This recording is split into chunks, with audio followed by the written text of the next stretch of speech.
dalam buku yang ditulis oleh R.A. Torrey mengatakan bahwa Kejadian 1:1 dan ayat 2 ada waktu yang cukup lama di antaranya. Juga tulisnya bahwa ayat 2 dan selanjutnya adalah penyusunan kembali dunia yang sudah kacau.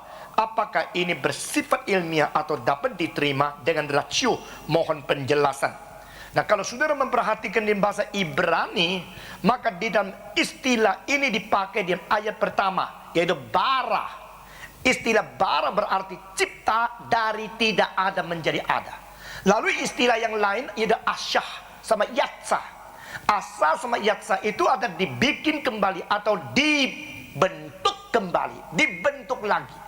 Nah, saudara-saudara, ayat pertama dari Fatsal pertama pakai istilah bara. Lalu ayat ke-26 dan 27 pakai lagi istilah bara. Berarti pada permulanya Allah menciptakan langit dan bumi.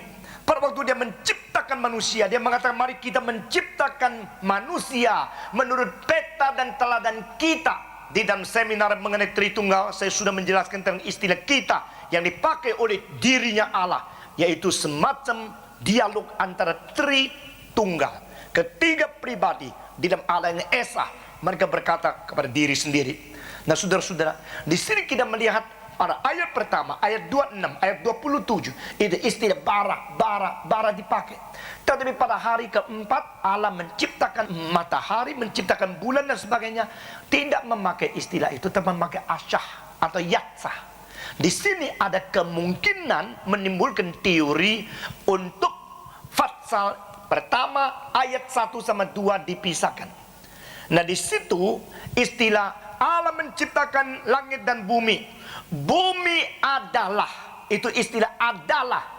Itu di dalam bahasa Greka juga boleh diterjemahkan sebagai menjadi.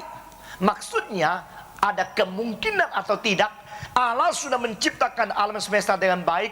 Akhirnya karena terjadi satu peristiwa pemberontakan malaikat kepada Allah, lalu pengacauan terjadi sehingga dunia ini menjadi kacau balau. Lalu Tuhan menciptakan kembali lagi. Ada kemungkinan.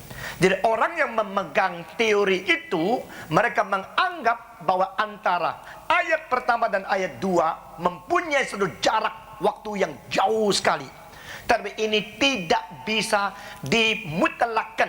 Kalau saudara rasa teori ini bisa menyelesaikan kesulitan rasiomu untuk mengerti akan ciptaan dan keadaan yang pernah terjadi, pemberontakan dari malaikat, saudara bisa sementara merasa ini sangat baik. Tapi saya harap kita mempelajari lebih banyak lagi. Karena mengenai Fatsal pertama dari Kejadian, ada bukan satu teori, ada 6 macam teori. Pada saat-saat yang lain mungkin kita masuk ke dalam hal demikian. Pokoknya kita memikirkan dan kita mengetahui bahwa kekristenan di Indonesia perlu maju, perlu belajar lebih banyak, perlu digarap lebih tuntas lagi.